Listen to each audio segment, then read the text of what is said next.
Okay. Just going to check something.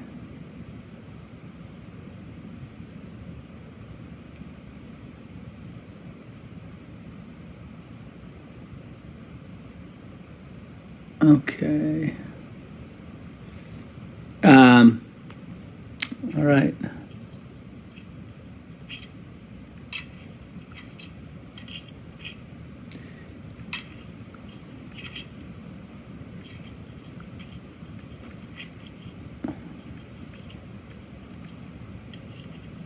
Dun, dun, dun, dun, dun, dun, dun.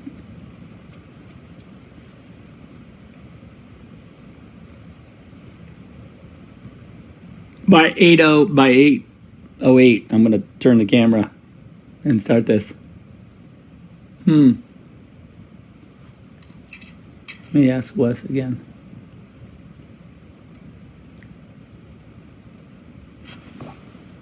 Dun, dun. Oh yeah, that's my sound. I swear to God.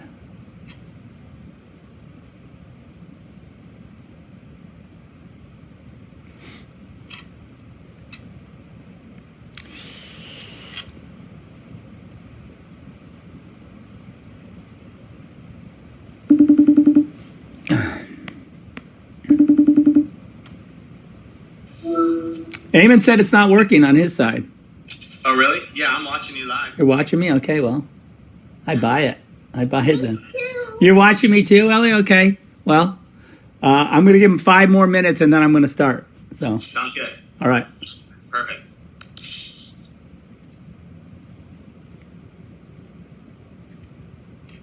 I'm going to say Wes saw me.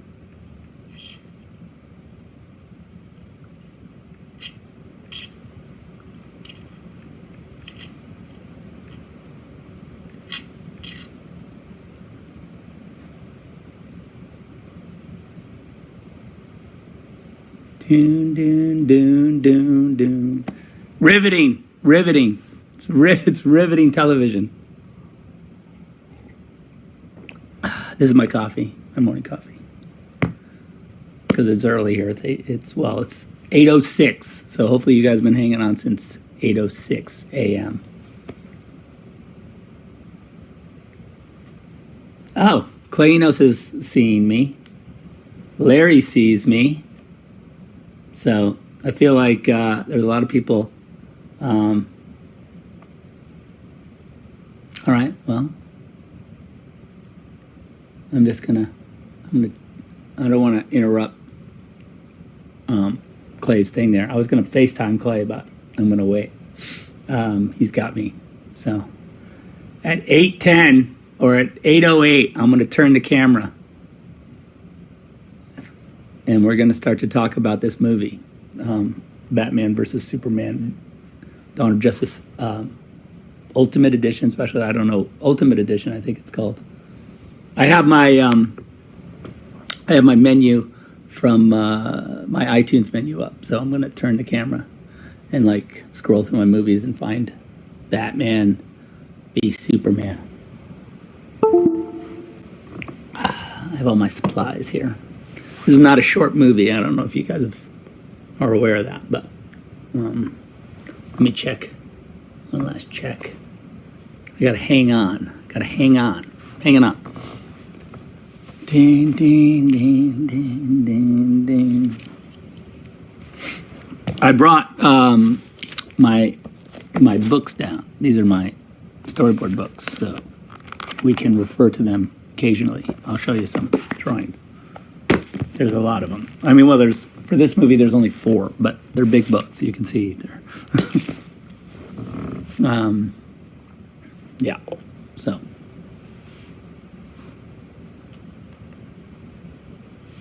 My thing's timing out. It's 8:08.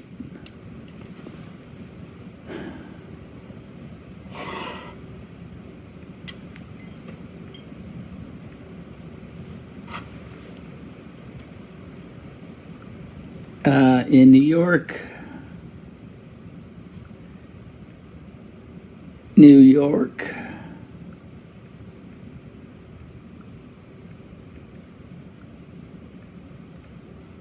Okay. I'm in now. A lot of people are in, so seems to be working. That's not super reassuring, but I think I'm going to take it.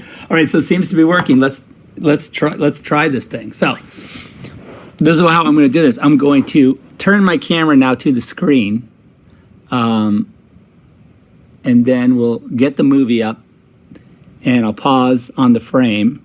I'm going to turn the lights down so you guys can see the frame really well.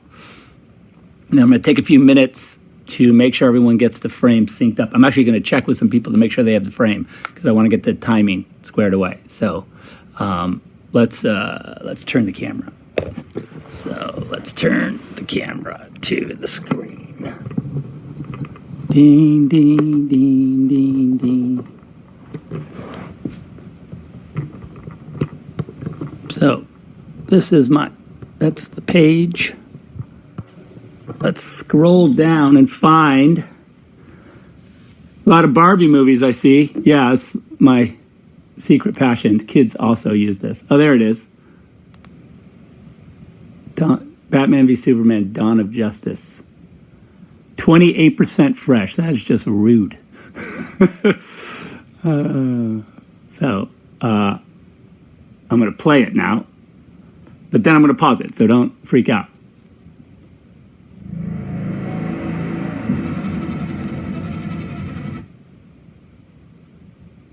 Oh, whoops. Yeah.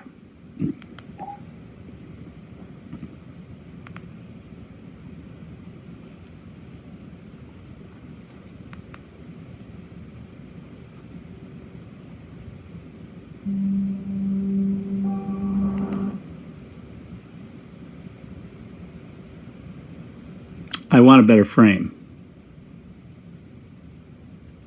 but I feel like that's pretty good. I'm going to turn the lights down now.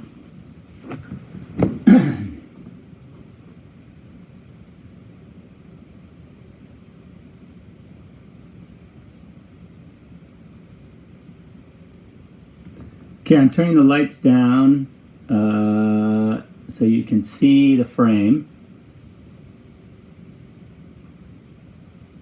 Movie level. Let's see how that looks. Movie level, here it comes. Boom. Take a look. Pretty good. All right, so let me ask, I'm going to just ask Larry if he can see that frame. I'm calling him right now, so stand by. Hey Larry, can you see that frame? Yeah. Well, I can now because I've seen you. Oh yeah, but you saw it pretty good? Oh, can I go to the other app while you're still online? I don't know, can you do two apps at the same time? Jesus. It's looking. It's called multitasking. See, look, I can look my shadow. Since I'm in the theater, I can show. See the leaf? This is my shadow. The leaf is right covering the N. Well, check this out. So you can get pretty close if you can get it right to that. That's the frame I've had up like for 5 minutes. Yeah, that's it. That's my frame. No, I had my frame before you did. No way. Okay, good. So that's serendipitous. So hopefully, you need something. Hopefully everybody landed on the N leaf covering the N frame. Feel good about it? Makes sense. All right, I'm gonna try Wes and see if he's on the same frame. Okay. All right, I'll talk to you later.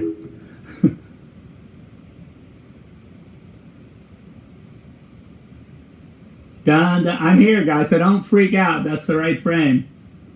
Let me just ask Wes if he's on it too. If I can get a couple people's consensus, I will begin the process.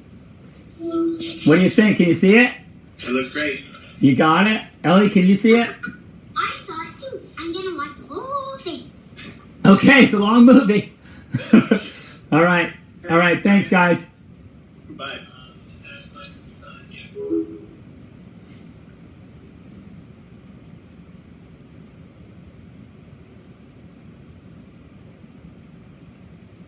Okay.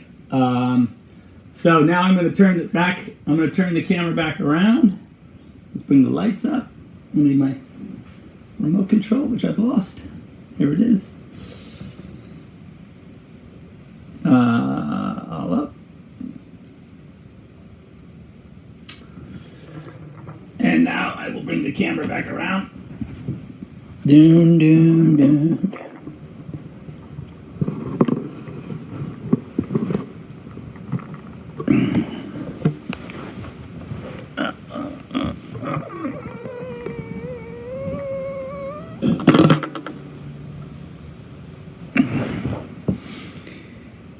Okay, so we're going to do ready, set, go, and we will begin this process. So I will push play. I'm going to say 1, 2, 3, play. Okay, so that's how we're going to do it. Everybody get your finger on the button. If you pushed it by accident, I'm going to give you a second to get your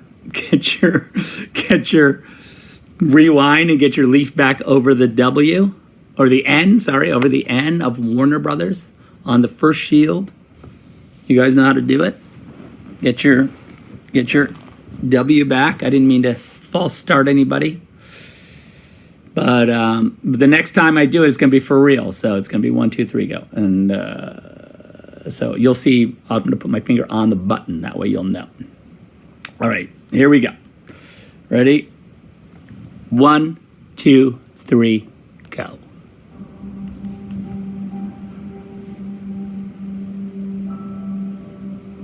I think it's playing. All right, so these opening frames, I'm going to turn my volume down a little bit. I really wanted to have these like leaves to sort of signal fall, and the fall of.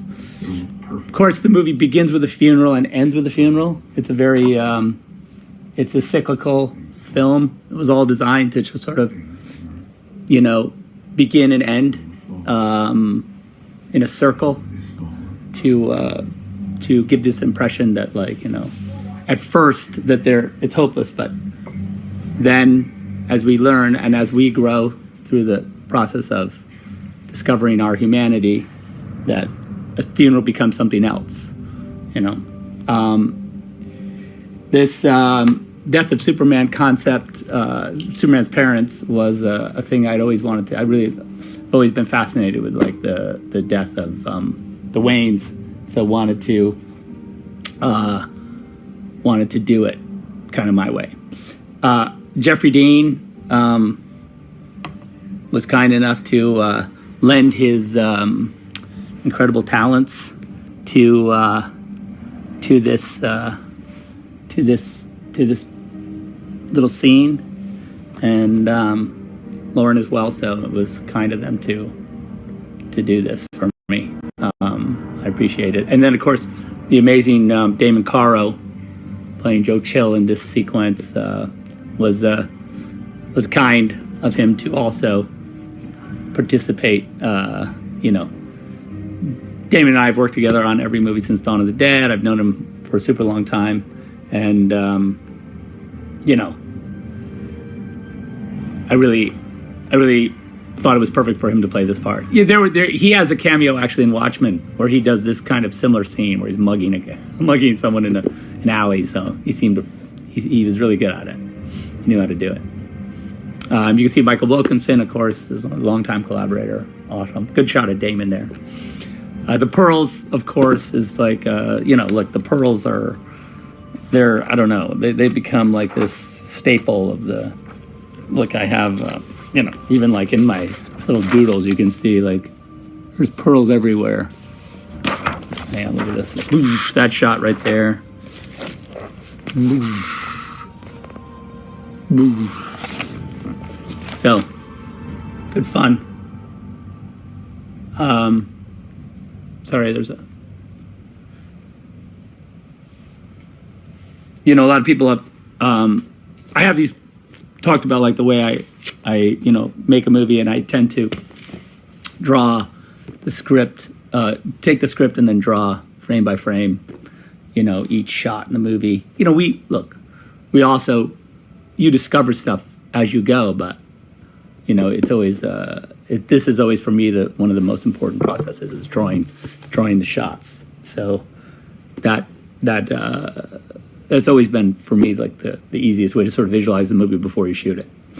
I'm not really a big fan of the shot list. It becomes abstract to me. And I have always very specific needs when we're shooting, as far as the details of the frame and like what you see and how the frame is manipulated. And so for me, drawing it is always much better. And I always, when we're working, and Chris Terrio is a genius and wrote an amazing script, but in the end, once we get to this point, I'm always like, look at the storyboards first before you look at the script. Storyboards go script, storyboard, shooting. So it's like you always have to. The last thing you look at should be the storyboard before we film, not the script, unless it's the words, and then the words we could talk about. But that's a different process. But I'm just talking about making sort of visualizing the thing. And Larry Fong, who I was just, chatting with on the interwebs, he's been an amazing collaborator with me since we were in film school together. We were, we made Super 8 films together, for our basics of film class. That's where we started as a collaboration. So it was he and I work really well together, and he's always like, he understands also like my whole like, where are the drawings? He's always like, where are the drawings? I need to know what we're shooting. So it's a clear thing. There was Ben jumping out of the helicopter a little early. He got in trouble for that. The safety guy was like, don't jump out of the helicopter until it's landed. It's not cool to, and he was like, look, I got to get, save Metropolis. I got to get to my people at Wayne Industries there. So it was, by the way, we use it in the movie. I think it was, Larry always said, we were talking about like, I use take one quite a bit, because we do a lot of pretty hardcore sort of choreography and action. And a lot of times take one is the one. And then we'll shoot another 8 takes and be like, let's look at one again. And then like, oh, one was good. And so everyone gets tortured, but we still get the shot. And so if you shoot the rehearsal, that's Larry's rehearsal cat. If you're familiar with rehearsal cat, he says that if you shoot the rehearsal, it's not a rehearsal, which is 100% true. I remember when we shot this, actually, there was a little bit where you see this car. We forgot to take that ramp. You can see that little ramp right there that we used to get the car down that little embankment to get there. This was downtown Detroit, and it was the people of Detroit were super kind, and I had a great shooting experience there. It was an incredible place to shoot, and just it's a great city and great group of people up there. There was a sequence when Ben was driving where he did knock the camera off the side of the car, because we had on a hostess tray, and we had to weave through all these parked cars, which was cool. If you don't break a camera while you're shooting, you're not really probably doing it right. You gotta destroy some photography equipment in order for it to be a really good movie.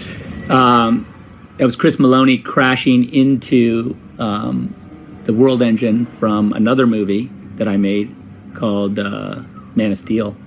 I wonder if anyone's ever done a 5-hour cut, which would basically just be editing these two parts of the movie really together carefully. I've never seen that. I'm sure it exists online somewhere, where you can really match up all these moments so that they're happening simultaneously. I don't know if anyone's done that. I'd have to look, but it feels like a cool thing to do because it all should match up pretty well because they're right below. They're fighting right below. If you watch that shot, they punch out. So it could be kind of cool. Anyway, I haven't seen it, but I'm sure. Hopefully, someone's editing it right now. This sequence, of course, was where we were trying to do some, show the sort of post 9/11. What is the world in that world at this kind of imagery, and what it suggests to the collective sort of psychic trauma that occurred from some sort of devastating event in an attempt to kind of superimpose onto Bruce Wayne's psyche this vision of destruction that we could connect with because we've lived through this other horror. And so even if we understand now from the outer perspective that Superman is saving the world from being essentially terraformed into another planet, so that the greater good is being served. It's like a Ozymandias type scenario where you kill, a big sacrifice is made to save the world, And I would say that, and not even intentionally in this case, it was just like, Zod is a powerful dude. You can't, to suggest that you could defeat him without him nearly winning is not really realistic or at all the kind of consequence I wanted, from my superhero movies. I don't like this idea that like there's no consequence, that these characters get to knock around in our world and they don't create and solve giant problems, because that's the mythology that, if you look at even back to if you look at Greek mythology and how gods interact with us in the past, they've always exacted a terrible cost on us as a people. So 18 months later, that would be the cut. If you were doing the extended version, you would go from Welcome to the Planet to 18 months later. Then here we are, somewhere in the Indian Ocean.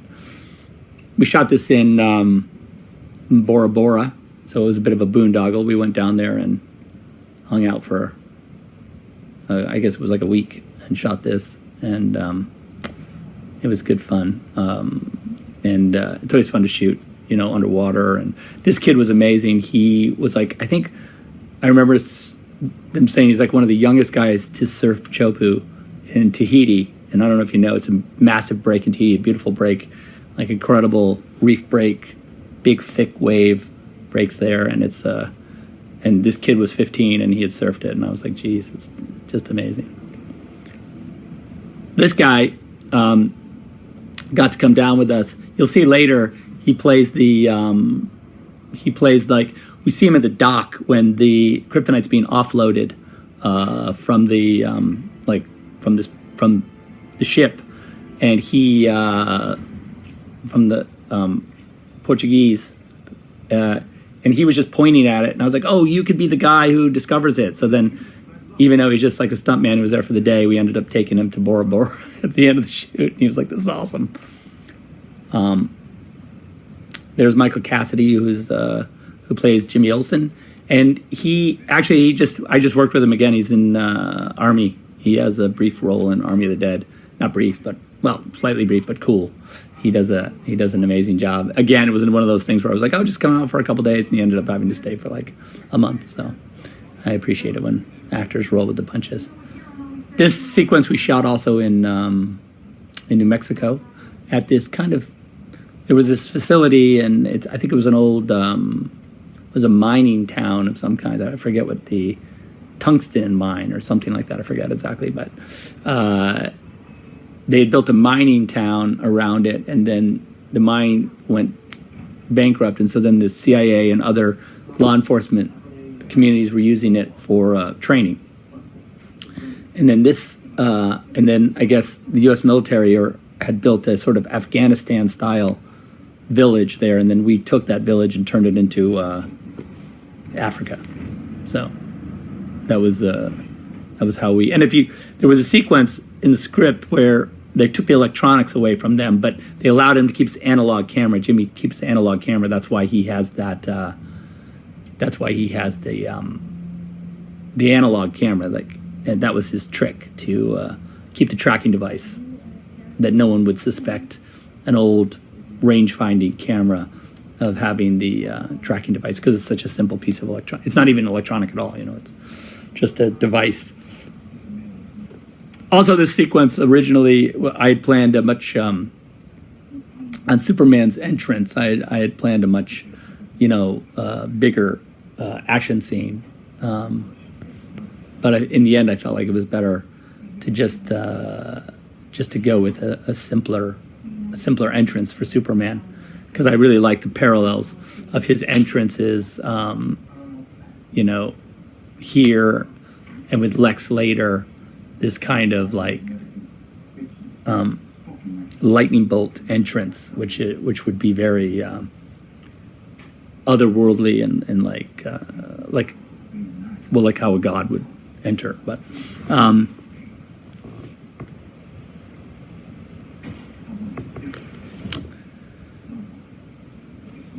you'll see Callum was in Rise of an Empire, and he did a really great job, and so I thought I'd put him in this movie, and he's really cool in this movie. He's of course a great bad guy, and we see him throughout the film, and gave him those little sort of Russian mafia or gangster tattoos on his hands, and he's got a couple more, but you see the ones on his back of his hands. I just like the idea that Jimmy was a spook for the CIA. I always felt like Jimmy, never was that capable in the, and to see him being able to like speak foreign language. People always ask me if he's dead in this scene. Like, do we see him again? Does he come back to life? I don't think so. It implies a bigger universe, or it implies these dominoes are falling, as we go forward. It was a 5-movie arc, and as the dominoes fall as you go, you're ended up with the consequence, and so the world is rebuilt again each time the movies continue. So, if this was a TV show, I would say for sure it would bring Jimmy back. We'd have to figure out a way, or I would have just constructed it in a different way. But in the case of this kind of limited view of the world, I think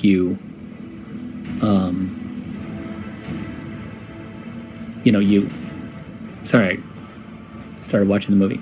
I think this limited view of the world, you take your pieces and you move them. It's like a chess game. You move them ahead as you need them, and the ones that die off for a reason. And they hopefully, as they die off, they give us something. They teach us something as they go. And that's kind of what their role is. In the mythology that is sort of the superhero, pantheon. You want to use the sort of mythological strength of each character to like teach us about who they are, the why of their existence in the comic books to begin with, and that's up to of course that will change in time as people, as different directors or different comic book artists, continue the legacy of the work. They can change and I'm sure you could make a Jimmy Olsen TV show if you felt like it, or a Jimmy Olsen movie, one-off origin film of Jimmy Olsen. But like for me, this is the purpose he served, and that's fine. I like this. This is the entrance of Superman, and of course he has that look because this is exactly what Lex wanted. The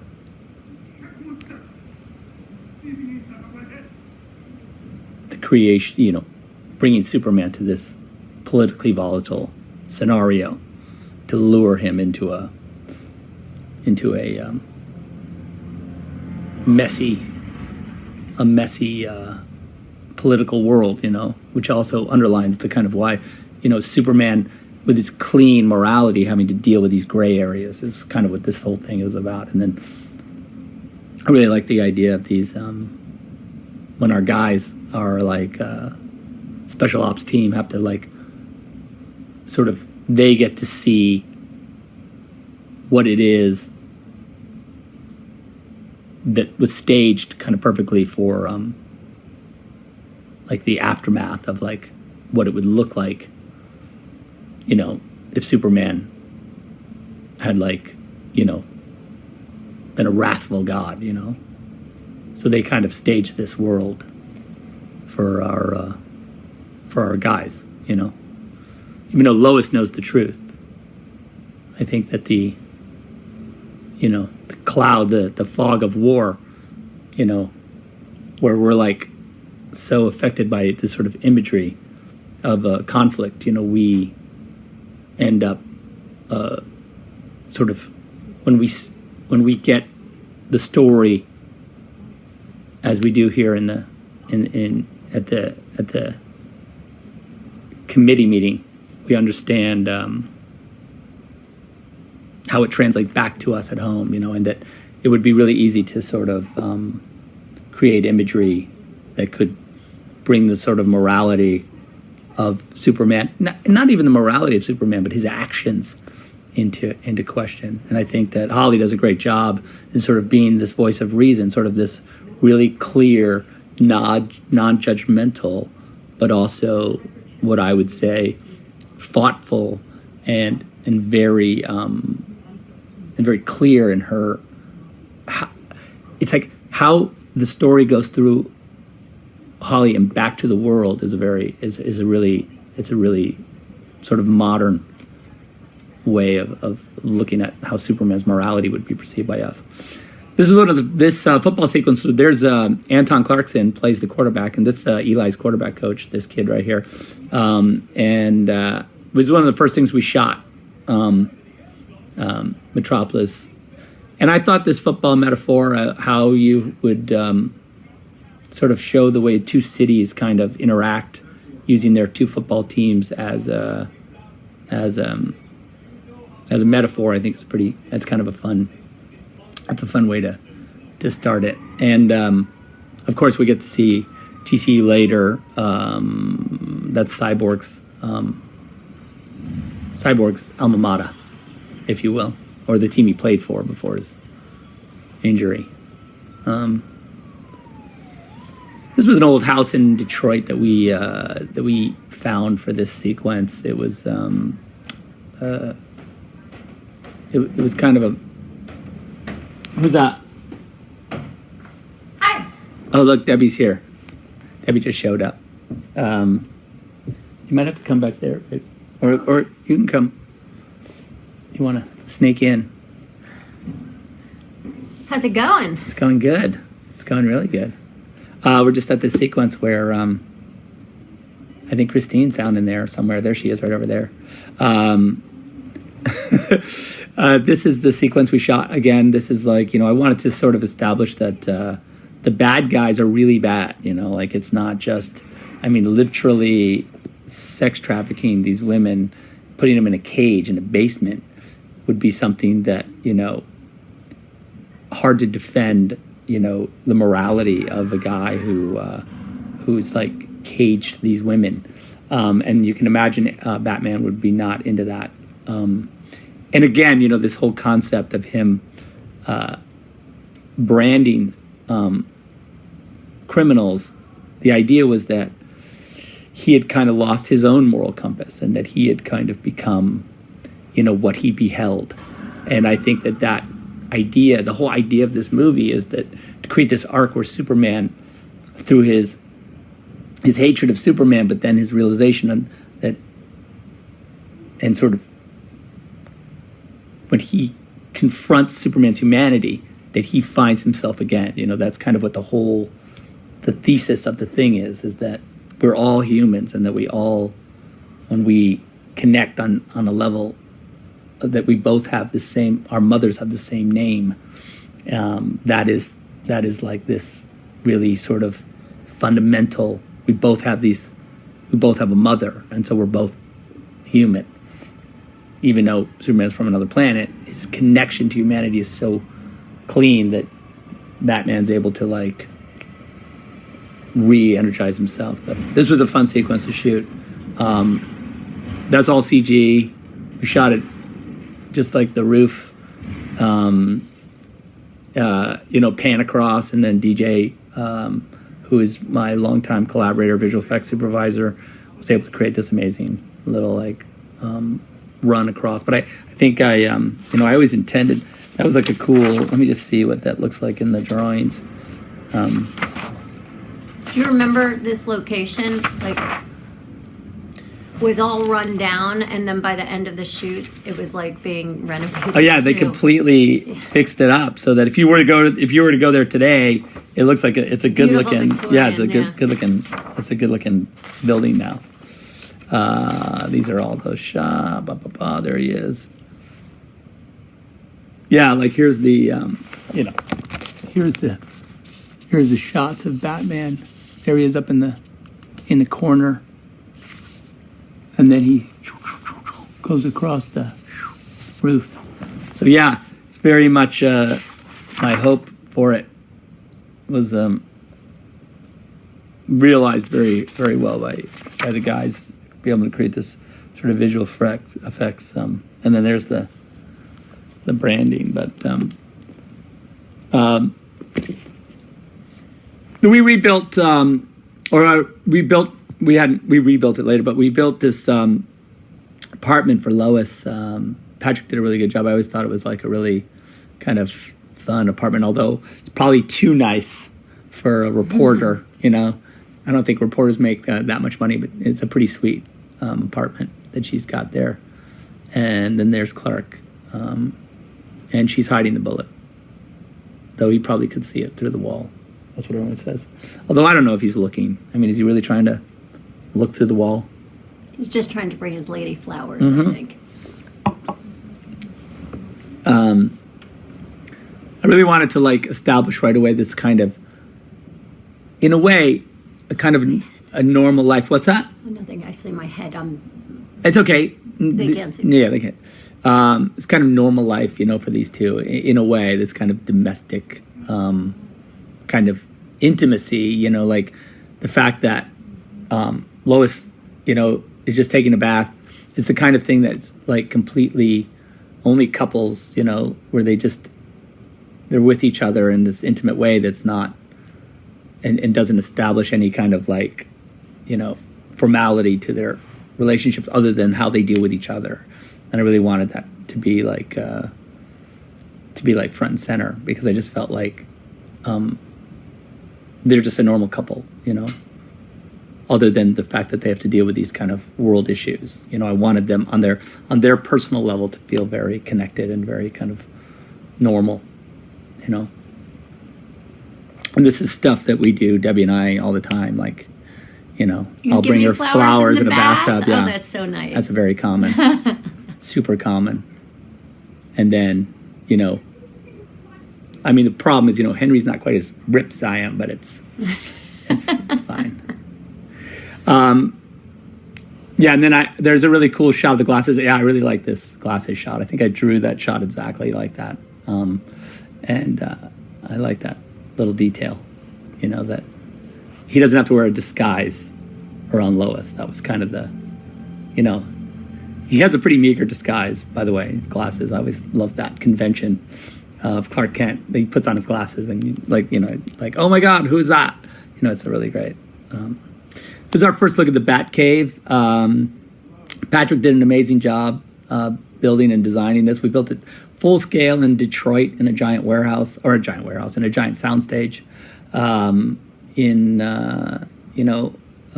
the stages where we shot.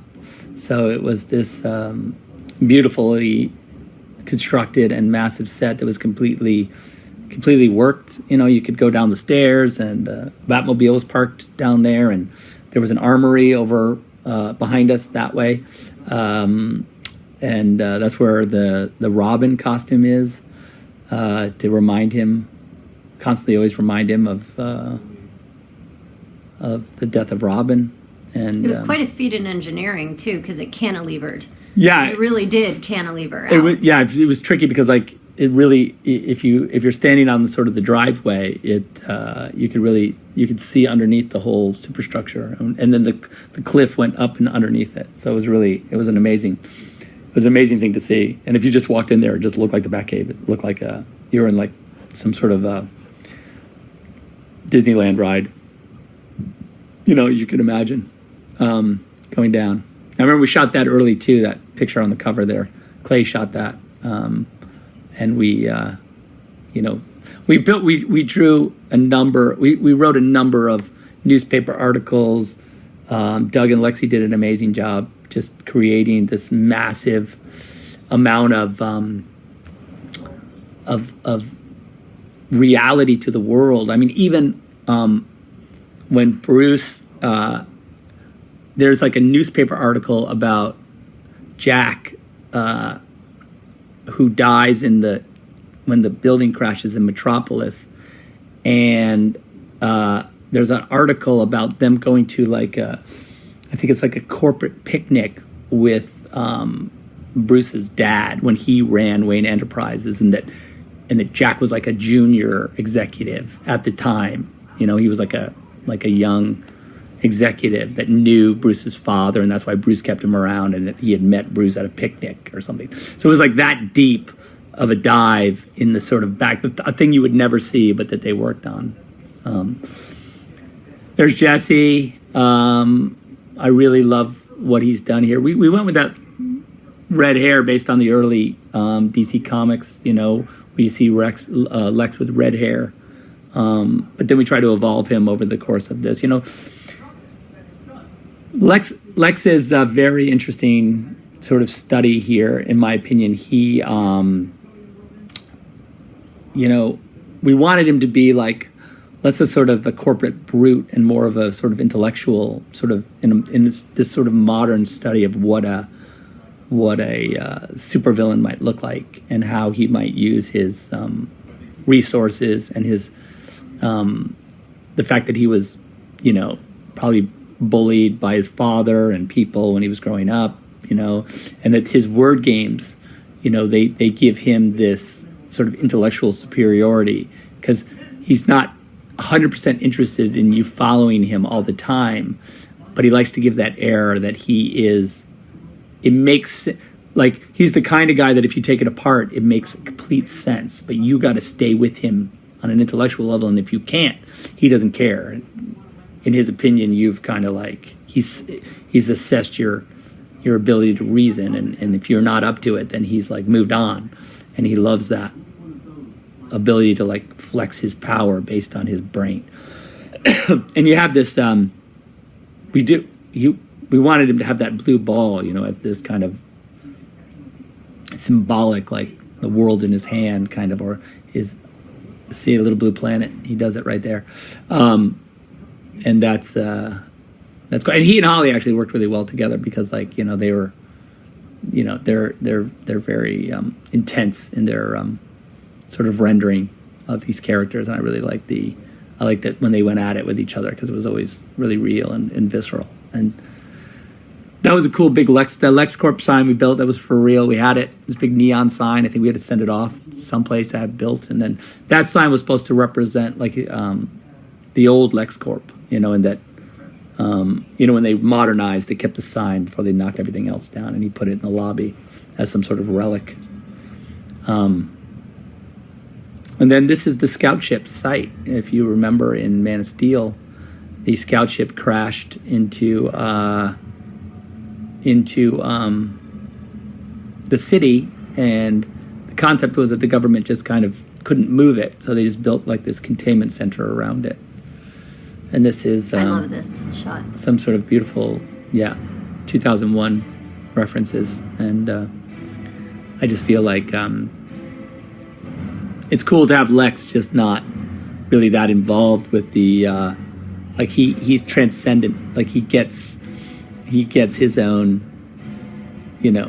corporate pass to go into this super restricted area, and then also told in this sort of nonlinear way where you get to see the sort of jump back in time to before this happened and then after. It's kind of a really cool way of doing it. I always enjoy this kind of sort of visual games as well, like where you kind of jump in and out of the reality of the time that you're watching. But it's fun. there he is shaving the fingerprints off of Zod that he's going to use to get into the scout ship. You need Kryptonian fingerprints, I guess. And they did such a great job at making that Zod body. The Zod body is so good. It's so real looking. It was scary. Every time we were in the room with it, it'd be laying in the morgue or something, and I would look down at it, and I would just wait for, like, Shannon to leap up at me or something and scare the shit out. It would have been really cool, actually, if he had come on a plane and, like, laid down in there and then scared me. That would have been super cool. But I'm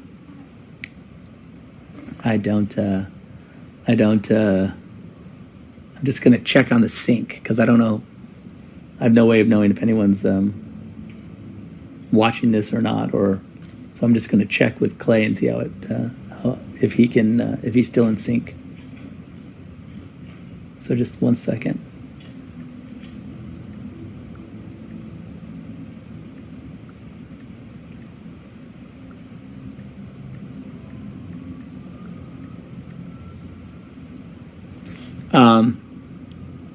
Here's Scoot, who's again amazing. Did an amazing job. We did a little green screen trick, of course, on his legs to get rid of them, and so we just had the we would just do a clean pass, and then they'd paint the legs out, and really good job. And he's done a good job of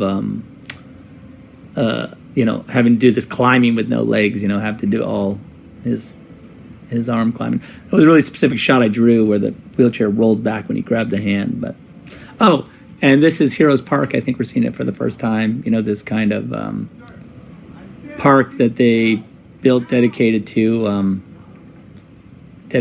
Superman's sacrifice. But you can see that sentiments have changed a little bit, and we kind of have a new kind of emotional thing happening where people are starting to feel differently about Superman, and we're starting to get a glimpse of it. We recreated this Daily Planet. Yeah, we built this in Detroit. This was like just in an office at the stage where we built this Daily Planet. So, but it was almost exactly as it was in Chicago, where you'd built the original Daily Planet. So we had to rebuild it in Detroit. Those are the kind of things you have to do in movies. You build an entire thing, you knock it down, and then you build it somewhere else, and it doesn't. You have to make it look. So what we had to do out there was we had to do green screen here, of course, because we didn't have the buildings that were in Chicago out the windows, but we were able to get it pretty close. It's a pretty close look. And then this was an incredibly hilarious long take that we did of Clark walking through the entire ferry, but then we just end up using the end of it. But that was Metropolis on that side, and then that's Gotham over there. In our world, the Gotham Metropolis worlds are they're very close to each other. So it's kind of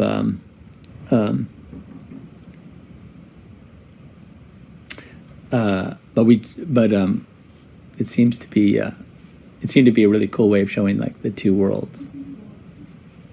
And then this is Clark's supposed to be doing the football story, and instead he's following a different track. I really like this sort of investigative reporter Clark. It's kind of a fun take. Like he has like the morality of a reporter, is such a cool aesthetic for Clark Kent, because he has on one hand his like ability to change things physically. He can do anything, but then he has this other take where he can, like a reporter who won't accept, a lie. He has to go to get to the bottom of it. So it's a really interesting two-prong approach. Here we have Bruce down in the Fight Club looking for some information. Callum, Yeah, I talked about him being in. 300. Yeah. There's Bevan. Bevan's a friend of Wes Collar's. We've known him forever, and try and put him in a movie whenever I get a chance. Plays the bartender slash bookie, I guess, or whatever you'd call it, the money guy. And then this is my hands, of course. I always do the close-ups of the hands. Yeah, you've done a lot of hands. I said we're going to make a hand reel. That'd be good. I could get some jobs. Because I think in every modeling. movie, right? In every movie. You at least have one or two hands. I even did Batista's hands in Army just now, so that was fun. Only in a couple shots. All right, well, But it's I have hard. to go back because I want to make sure the kids are being okay. Okay. Because they're up there with Grammy. Okay, good. But I just wanted to say hi to everybody and thanks for joining, and just thank you so much for all your outpouring of love and support. We see you all and we really appreciate it. So, thank you so much. It means a lot to us. We love what we do, but when we see that other people really love it too, it really, and how it's touched so many lives, it really makes a big difference. So we appreciate it. So thanks, and it was good to see you. I just wanted to pop in for a little bit, and I'll see you later. Yay, Have Debbie. fun. All right, baby. I'll talk to you later. All right, bye. So this is sort of the first scene. Also, we did this whole thing with Perry too, where Perry was kind of he's kind of the bridge. He helps us bridge the sort of 1930s hard-boiled reporter sort of aesthetic and concept, sort of the old America to the new America, where sort of the morality of the nation has changed, and so Perry sort of represents that transition, and I think he does an amazing job, kind of acting as the sort of captain of this ship that which in modern newspaper is people don't read papers. That's a great. This is a great. This scene I wanted to sort of. There's a great parallel weirdly between Bruce and Lex, and so I've sort of set these. I built these two sets to have a similar vibe to what you see in Bruce's relic. So the two concepts are that this relic of this house, this room, he has been transported to his super modern house that he has had built. But he kept this room exactly like a tomb, like a tomb to his father. Just like Bruce has kept Wayne Manor, though the two parallels are that Bruce has let his be destroyed while Lex has preserved his. It's almost like the opposite. Like Bruce has kind of let his go, but affected him, but and Lex has not. We're left with the Bruce that was sort of destroyed by watching his parents die, where here he's still in the process of becoming what the consequence of that world is. We're seeing that manifest itself. Granny's peach tea, which is fun, I think. I always liked it, and I love Holly's rendering of that. It's really cool. She's just so good. Holly's always been one of my favorites. One of my favorite actors of all time. Getting to work with her. We wrote this part specifically for her because I wanted to put her in the movie so bad. And this sort of Paradise Lost kind of image, to me is always Totopoulos painted that painting, Patrick did, based on a doodle I had done, and then based on some some painting references that I gave him about what I wanted it to feel like, these kind of, whether it be an etching from the, it's kind of that Gothic 18th century or 17th century or 19th century, Gothic like wood blocks that you see like or lithographs, that you see, and it's got a really cool. Okay, of course, there's a Superman reference in that painting there. If you look, that's Metropolis. It's very like this dream sequence is very sort of carefully constructed. The idea, wildflowers from the Wayne estate, and like the blood dripping, all of that. I have it in here. This is like shot for shot, and I think this was also one of the first things we shot.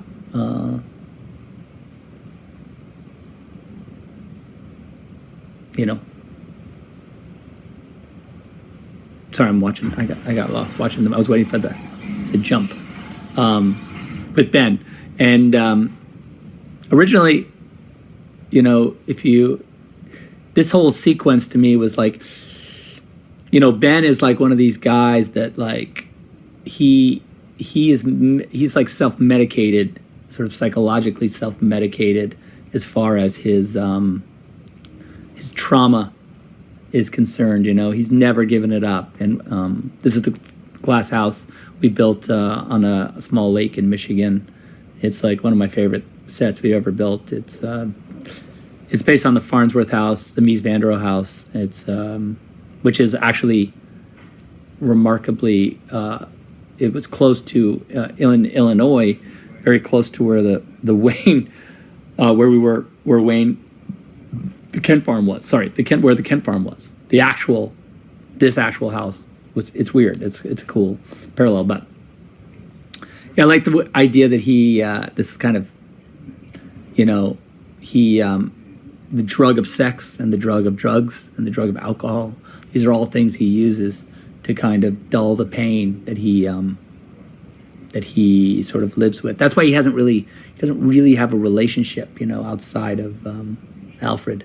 He's just had a hard time connecting because of this pain that he has that he lives with. So he uses relationships instead of as a way to like find humanity in people. He uses them to sort of dull the pain of his own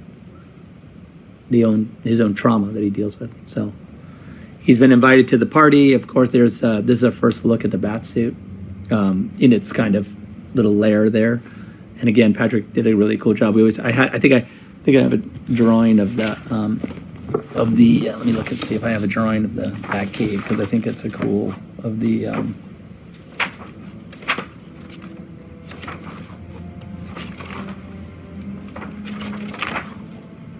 Oh, look, here's the shot of here's the wheelchair shot. Where is it? Oh, right here. See, there's the wheelchair rolling back, and then there's the hands grabbing the thumb. That's my car. It's in this one, I think. That's weird to see that. Let's see, there's the fighting. Sorry, guys, I think this is a cool thing to see.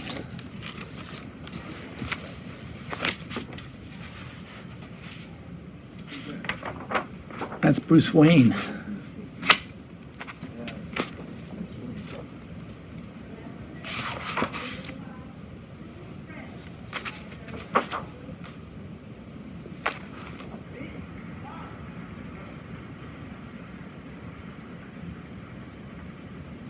Oh yeah, you can see here in my original drawing. Here's the original concept that I did, which was there's kind of that opens and it comes up out of the ground, and then you see him standing before it, and then there's Robin in the background. I always had that concept that from The Dark Knight Returns, that idea of the Robin. Then he goes up the stairs. So that's very similar to the night, day, and night, night and day. So you hear that song there. This is a good example of like what we were talking about with the sort of wordplay and the sort of concept, the Promethean like Prometheus as a concept, as a, that Lex has this notion that he's this Prometheus bringing knowledge to man, like he's the defender of mankind, like he even against Superman, right? So he has this paradoxical view of Superman being like better, wanting to show that like a god cannot be both.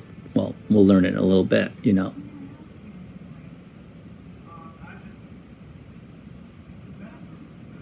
all good and all powerful. This is always I like those shoes. It's an ad lib, of course. It's really fun. And then we got those that big server. I can't stay here, and Alfred's always trying to. He would love it if Bruce found a relationship. That'd be great.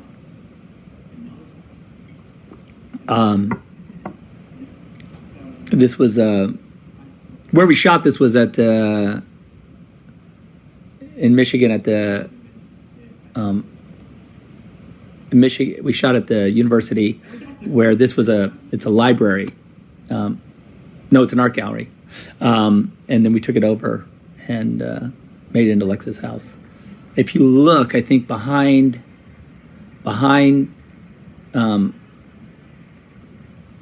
Clark there in that direction is the library, Lex's library where he keeps it. And there goes, of course. There goes Gal.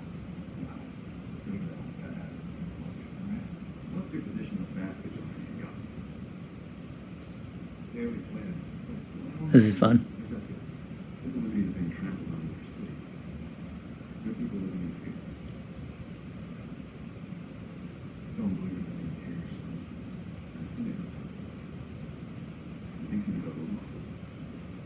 It's fun. Oh, that motorcycle in the background there, I gave to Damon at the end of the movie. I don't know if he still has it, but it was he's an amazing friend of mine and collaborator, and I felt like he needed a motorcycle. I really like this sequence. This little exchange is really fun. It's cool also that I like this notion that you can see just how it would be for Superman that he can hear everything. Like he hears that he hears Alfred speaking in his ear. But this is fun.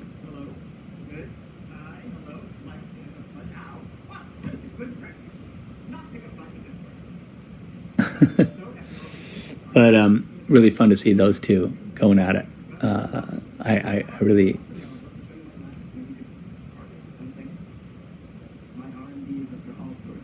All sorts of yep. And there's Tao.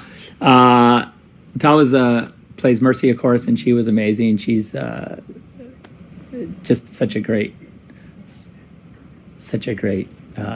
actress, and such a great contrast to Lex.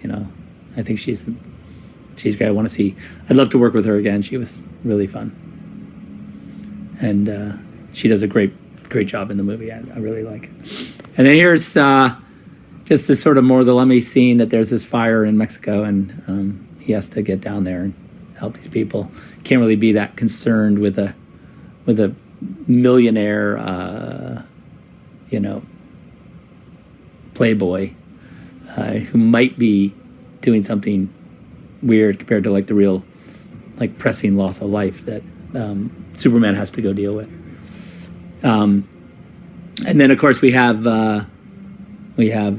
Wonder Woman kind of playing her part in there's a little reference to her Greek origins, or not Greek, but you know what I mean, mythological.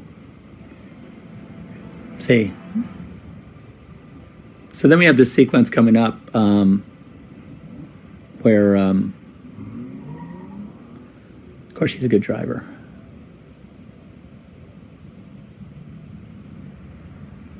This sequence here where I really like wanting to use this this kind of sort of visual, like imagery to sort of tell the story that Superman, like the dilemma that he faces, where like the more he saves people and the more like miraculous things he does, like he doesn't see himself as anything other than just trying to do the right thing. And he and this sort of superimposing of like this godlike morality over him is and this was absolutely reference to like I shared with a lot of guys, like a lot of with Patrick and everybody, like I did a lot of drawings of this stuff, and those things are always all about like Jesus with the cross, sort of trying to find a way to use like sort of religious imagery that we're all familiar with. It's in in all of our collective psyches, things we've seen throughout our like lives. This imagery of like even this like atlas, with the world on his shoulders kind of imagery, like that combined with these images of Christ-like images, even in the context of like I'm rescuing someone, you understand how that could easily become that the lines could get blurred for normal humans. This kind of like this kind of like guy floating up in the sky, like how do you not rely on him for to solve all our problems? And that's not what he wants. That's not his thing. He's just trying to, he's a kid from Kansas, just trying to do the right thing, and we look at him like this, and we ask a lot of him,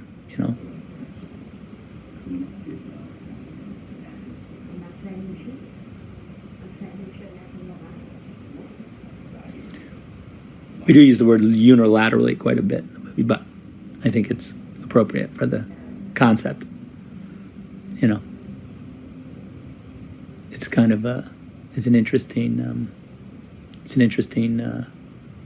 dilemma, that he faces. All right, watch the movie for a second. I'm gonna hit the head. Hold on. Don't go anywhere. I'll be right back. Watch this scene.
Jenna Malone, my favorite. She's a genius. She's amazing. She was in a movie I made called Sucker Punch, and she did an amazing job, and I wanted to get her in here to do this part in BBS, and she's awesome. Here's Clark starting to really dig into what's up with Batman, and really starting to like understand that Batman is a threat. There's no like he's questioning morality. Really, really cool. Little scene. We shot this in Detroit, real prison in Detroit, and it was the guys were really cool. They let us shoot in there, and it was fun to shoot in a real prison. As far as its textures and reality and stuff, it's really cool. Here we have Lex recruiting Scoot. You got the swear word in there. The fuck do you want? I guess that's how you know it's an R-rated movie. This version is rated R, of course. It could have been more, probably, but... and then here's this... now Scoot's got his wheelchair, and he's gone to see Ollie, who is... you know, we're sort of seeing the consequence of, like, he directly, you know, there's a direct, he has a direct, he blames Superman directly. And at CT, I got who plays the prison killer, C.T. Fletcher. Amon Green, who's used to play for the Green Bay Packers, if you know, he's in the Green Bay Packer Hall of Fame. Amazing running back. What? Yeah, and then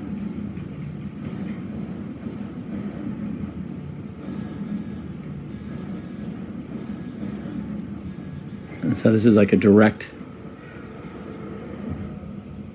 There's a way that Superman could be directly responsible for this. Harry Lennox, who's pretending to be a human being, but does a great job. And so, but has this relationship with Lois, I think, that is really, it started in Man of Steel. If you kind of track their relationship, you know, Harry understands that there's a relationship between Lois and Clark, who he understands to be, who he knows, of course, is Superman.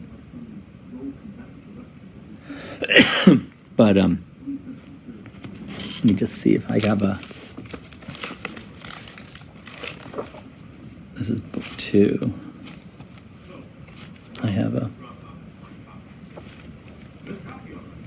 This is a great line, I think, right here.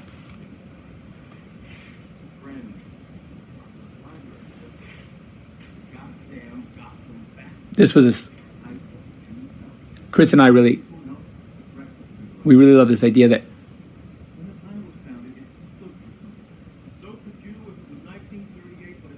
it's not 1938. This notion that, like, Superman, as he was created, you know, the world's more complicated, and the morality that Superman's facing in the real world is more complicated than 1938.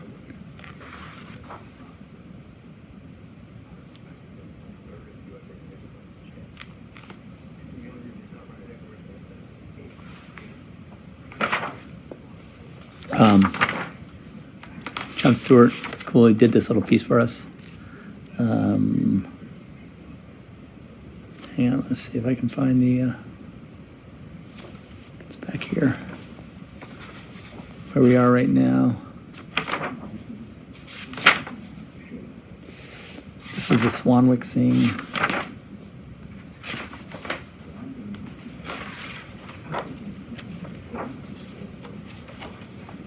Yeah, here we are. This was this big wonder that we wanted to do. I had that Alexander the Great statue in my office for a long time, and we had it in the gym. I think after we shot this scene, we moved it to the gym in Michigan, to the house gym in Michigan, and we used it just as, like, this amazing, you know, it looked like we had a giant marble statue in our gym, which was cool. This was Gal and Ben's first real dialogue together, and they did a really cool job. I mean, this was great. This is a fun little scene, and I think Michael did a great job. This dress is really beautiful, made specifically for the movie.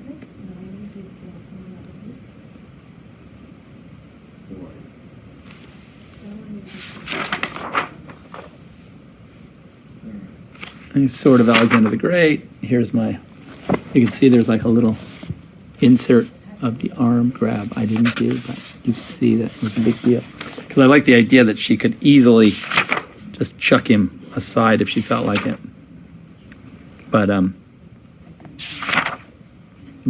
you know, as you know, she doesn't. So, and this scene is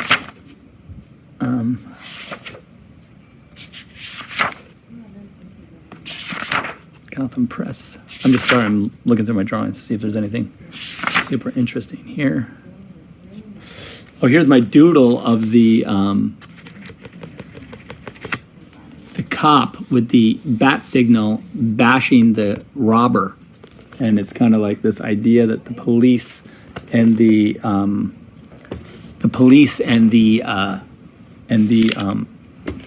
and Batman have some sort of like relationship to each other.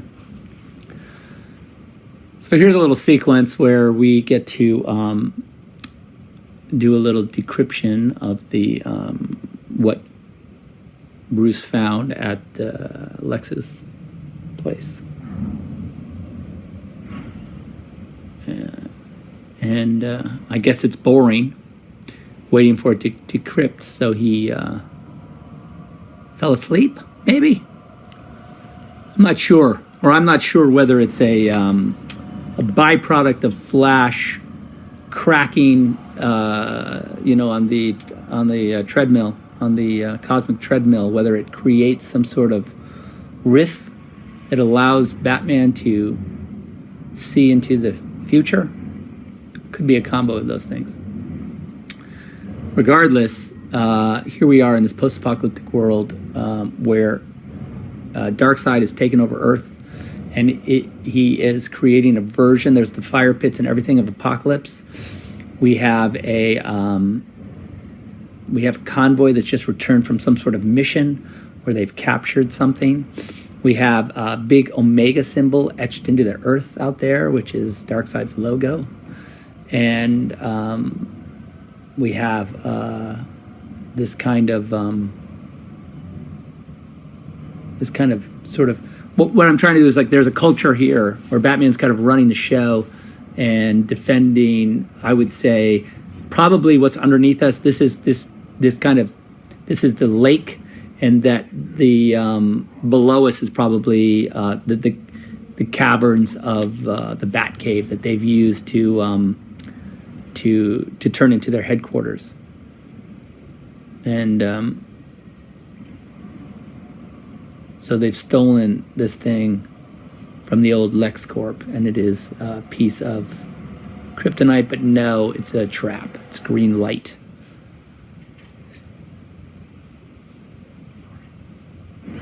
And then you see these are the Superman stormtroopers that have set the trap for Batman, because Batman's the guy that Superman's looking for more than anybody.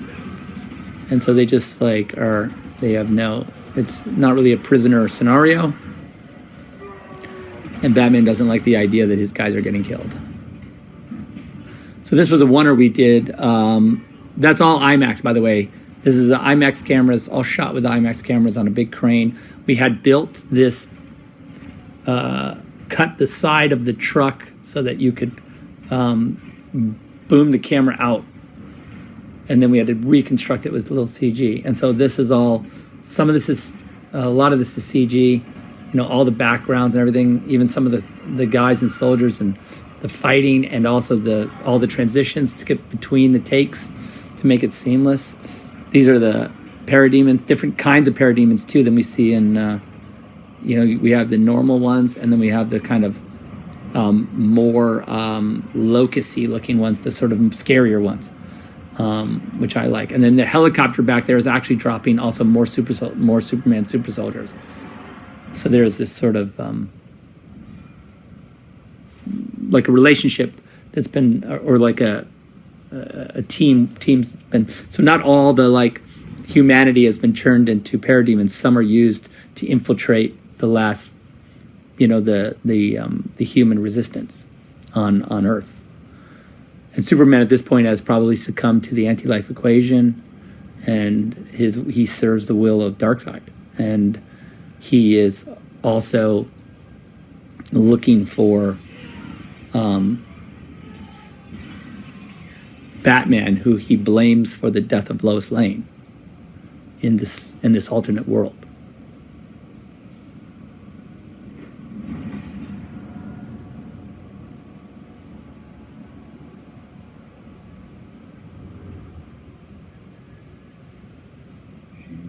She was my world, which is reference to "You're my world." He says at the end of the movie, you'll see. I mean, and so it's easy for Superman to kill someone, of course, physically easy.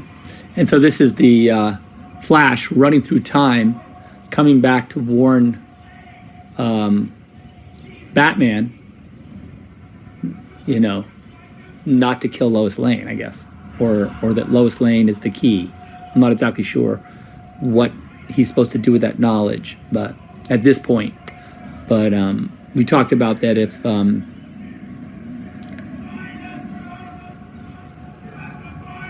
you have to find us.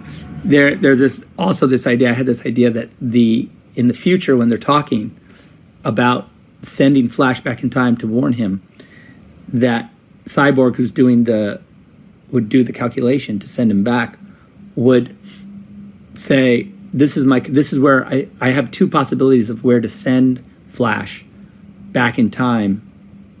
The numbers point to 2 moments to warn you, and you really want the warning to be closer to the moment where Bruce needs the information. Like if it's right near the moment where this event might happen, where Lois might get killed, or Bruce isn't able to stop it, or whatever, however that's happening, it would be important if Flash came closer to that moment so that Bruce could understand the reality of it. And so in the future, he says, Bruce says to Cyborg, like, well, what times would you send me back? And he goes, here or here. And he goes, what time right now would you send me back? And he goes, I'm leaning toward this one. And then Bruce says, do the other one, because you already sent me that one and it was too early. So send me the other one. So that's how he's able to send him back again, and he gets him to, because in the new timeline, he goes to a different point in time that's closer to the event that we haven't seen yet in this film.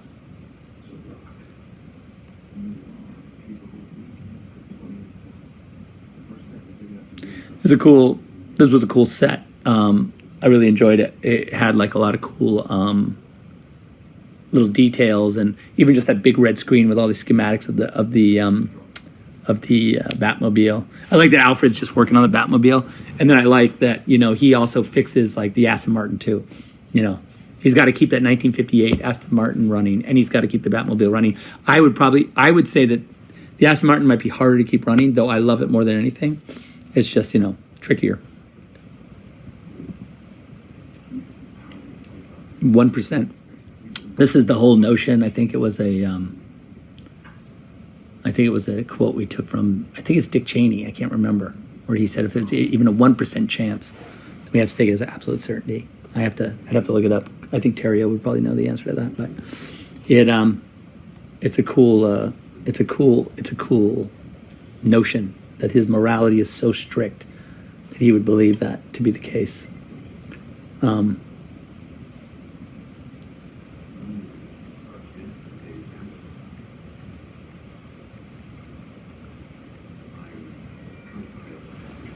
This is that's what I showed you earlier, my little doodle. I think Jared did this drawing.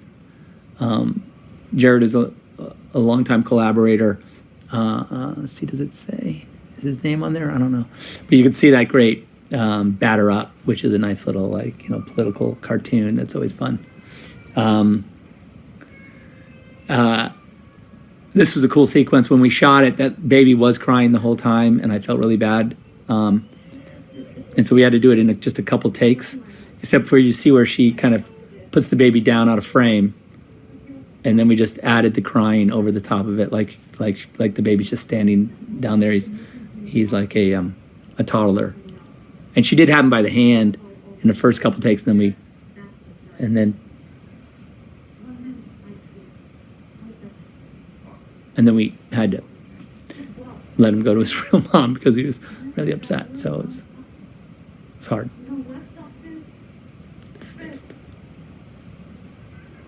See, there he goes. And you can see that I love this line.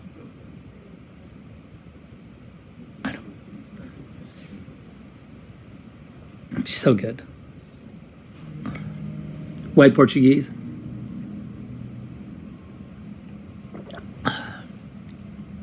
Probably. Okay, here he is again.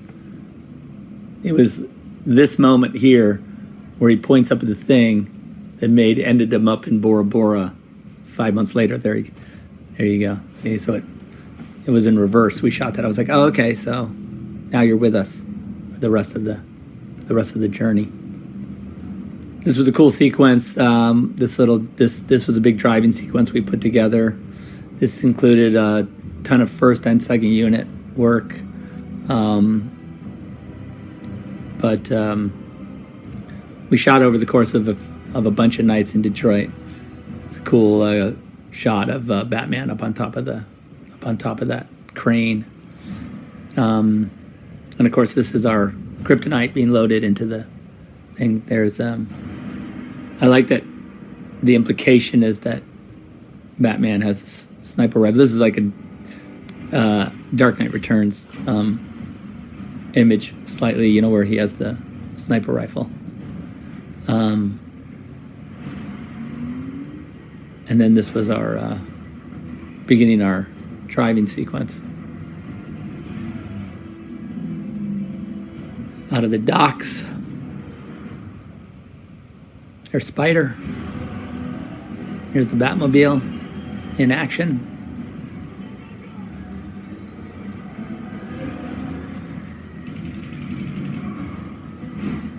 Boom. What was cool about that shot was when we did the first take of that car getting hit, it went up on top of that container or that little construction office, and it landed directly on top, and it was like this crazy coincidence. It just stayed up on top of the container. And so we were like, oh, that looks crazy. So we had to take it down and do it again, only this time we weakened the container so it would crush it. So it's funny that, or the office. But it was one of those hilarious coincidences where a giant car just landed perfectly on top of a container. This is an example of the Batmobile's armaments and its weapons. I'm sure these guys are fine. They're going to be 100% okay. They're not at all dead. Those guys in the car they're 100% fine. We should have done like an A-team shot of them, like on the side of the road, like getting up, like, oh, that hurt, but they're fine. Just for the for the PG-13 of it all. These guys, super high-tech rocket launcher there with the internal camera. But yeah, this was fun. Again, we did this all over the streets of Detroit, racing all around. And it was fun to find these cool streets that allowed us to close them down all night, for nights on end. And then I think this was the sequence. This shot I did remember I did some sort of video intro for that sequence where the explosion went off, the explosion went off behind me, and I was saying, "Hey, welcome to the set." I forget exactly what I said, but that bomb went off and it was supposed to be cool, but I don't know. I think I did blink or flinch, so it wasn't as cool as I wanted it to be. This was always a crazy little sequence here where he goes through the boats and then ends up crashing into that big one. Of course, there was no boats there. It was all CG. The car was skidding around, but no boats. And those were boats, real boats in the background, but not in the forward. And then, so we're about to come face to face with our Superman. I think that was another sequence where I had. Let me see if I can find it here. Really wanted that shot of Superman. Let's see.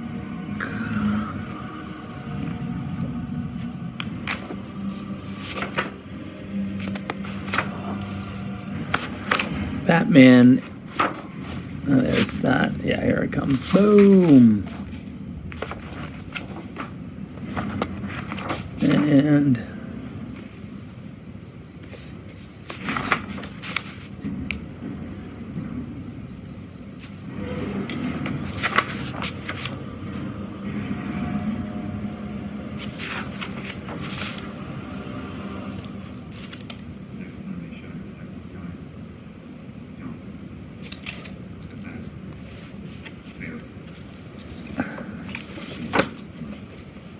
not in that one. It's iconic here.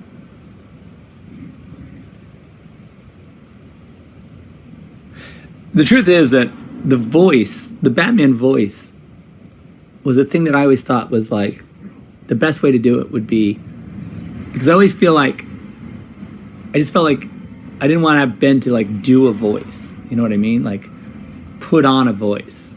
Like that always felt to me like it was going to be a little bit weird, you know, like, and also the other Batman had done it. So what it required is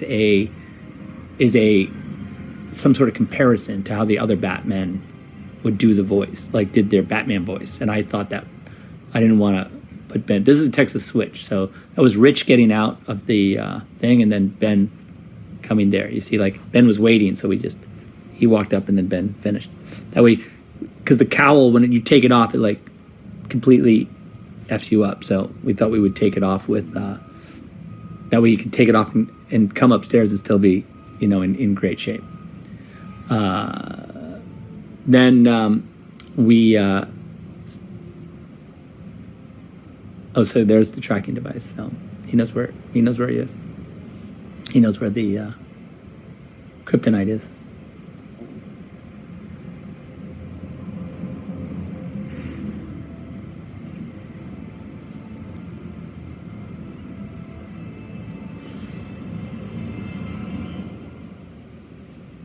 The green glow. Again, Tao looking, doing her. There's this relationship here, I think at that point Lex knows that he's got to kill, that Tao's got to die, and he's sad about it. That's what that moment is right there.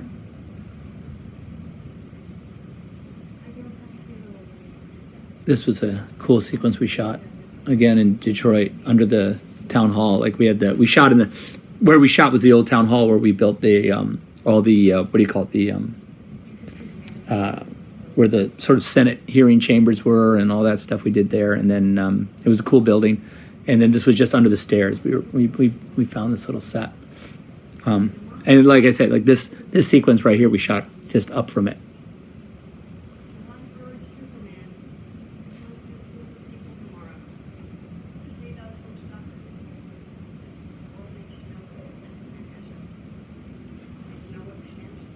Yeah. So Senate hearings, which we're really familiar with now. A lot of Senate hearings. A lot of people going to Capitol Hill to testify. So, not that unrealistic. And then here is our big piece of kryptonite. I love this little scene we shot with Ma Kent at the Kent farm.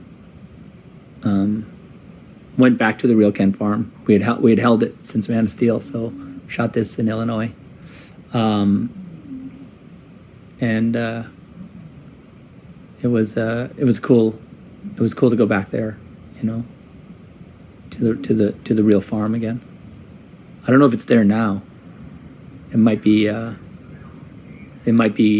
gone, but I don't know.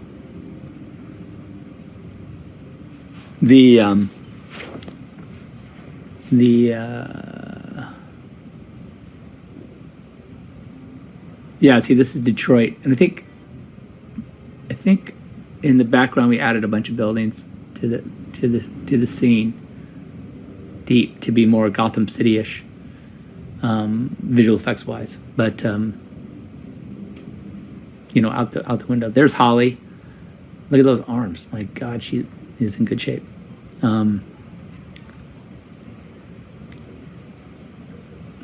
Unbelievable. Genetically gifted human being. It's funny because, like, for me, it's like as this sort of intensifies and we start to get to the trial and sort of get to this,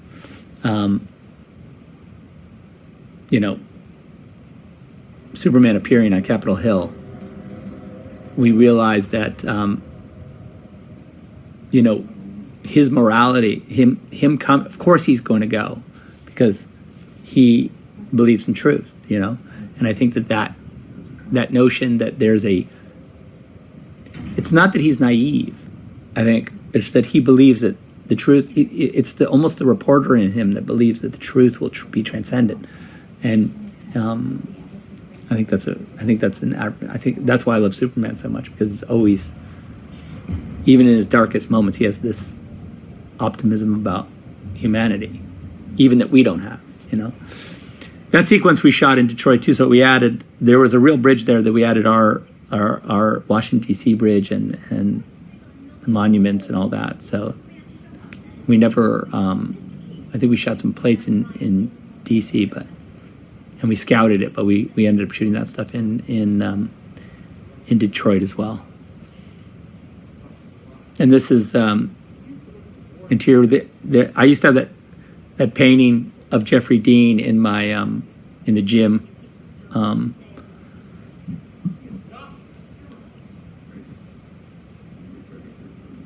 I think that so this is the old. So the idea was that was the old Wayne Enterprises boardroom, And I think that's shot this in Chicago. Look,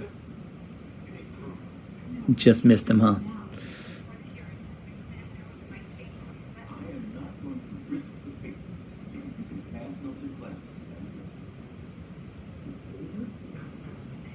So again, this was back in Detroit at that courthouse.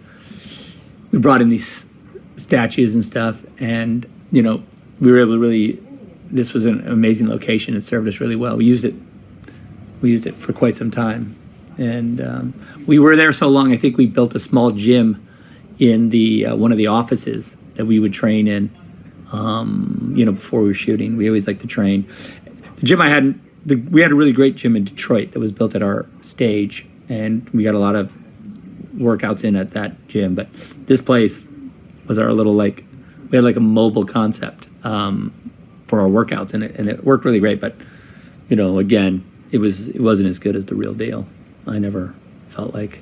I remember everyone was doing the ice bucket challenge during this time of the year. For some reason, everyone was doing that ice bucket challenge.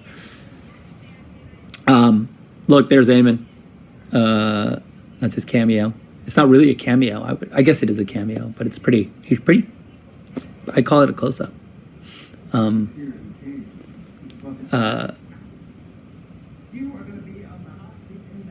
People have asked me whether that's my handwriting on the checks that.